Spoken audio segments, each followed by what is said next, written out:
Richie again, back at the Las Vegas Cigar Company.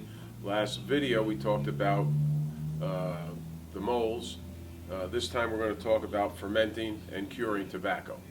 This is very important for the tobacco. This is the stage that really sets it apart from just rolling a leaf.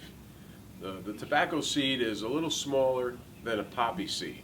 So you could imagine a seed that size grows a plant about 6 feet high. And what happens is once the plant is grown, there's a person like a brewer in a beer factory. He's the brewer, he's the master brewer.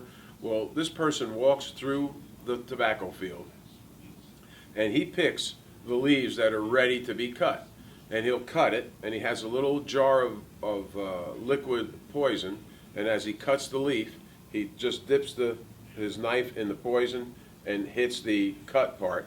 This is to prevent suckers from growing once he cuts that leaf. And then he'll just drop it on the ground. And he walks through the field and cuts, the plant is not cut totally all at once. The leaves are cut when they're ready, and this process takes weeks. And there are people behind him, and they gather them up and they make what they call a cavilla. A cavilla is they get the leaves and they tie it together like that. This is wrapper, this is not tripa. And they tie it together and they call cavillas.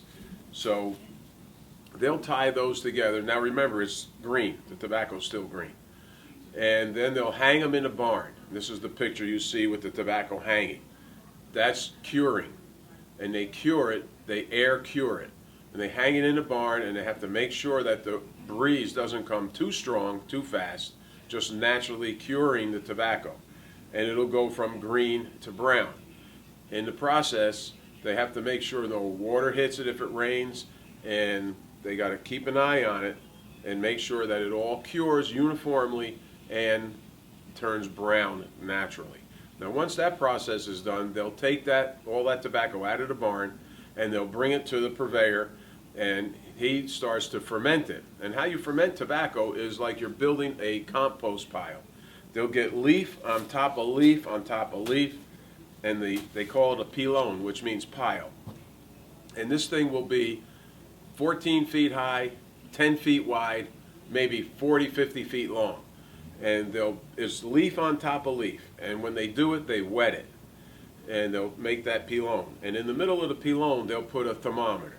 And that thermometer, like a compost, will go up to 180, 185. And when that happens, they take the thermometer out and they invert the whole pile. And top goes on the bottom goes on the top, middle, and they invert the whole thing. They'll do that 2 or 3 times to that pilon. And what happens is when the temperature in the middle won't go higher than 140, the fermentation is done. Now with my purveyor, he goes one step further. He has a big kiln. So once the fermentation is done naturally in the pilon, he takes that tobacco, leaf by leaf, about 3 on top of each other, 3 or 4, puts them on a tray, and puts them in a kiln, a big kiln, maybe 20 feet high, a big, huge oven, run by propane. And he'll bring the temperature up to 190. And he'll leave it there for maybe a day, half a day, depending on the type of tobacco. And what that does is that finishes the fermentation. He brings the temperature up really high, gets out all the ammonia and the nitrogen out of the tobacco. A fully cured and fermented leaf of tobacco, to its maximum, has less than 1.5% nicotine in it. The difference is cigarette tobacco is flute cured, which means they get that green tobacco and they'll hang it in a barn and they'll force air through it with fans, and they force it through.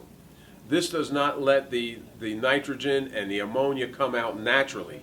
Its process is speed up, and that's why cigarette tobacco has more nicotine than cigar tobacco, because this is air cured and the cigarette tobacco is flute cured. There's a big difference in the process.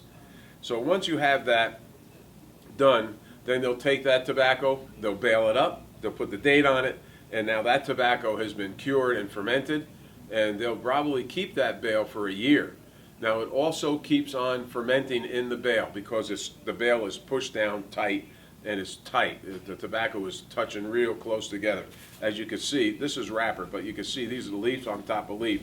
from being in a bale are really almost stuck together. So that's the process of fermenting and curing and fermenting. And again, this is very important. So you get the right tobacco and you get the right guy that knows how to put it together, and you will have a great cigar. And that's what we try and do here, or that is what we do here at Las Vegas Cigar Company.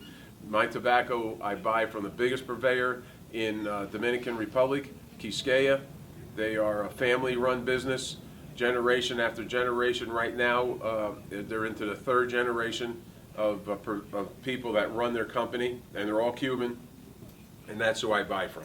So that's about it as far as that goes. The next video we're going to talk about is going to be about how the Cubans perfected the art of making a cigar, and they did perfect the art of making a cigar, the Cubans. So thanks for listening, and I hope it's been informative. And if there are any questions on anything I say, just call me at the 800 number, and I'll be happy to talk to you. My name is Richie. I own the Las Vegas Cigar Company. Thank you.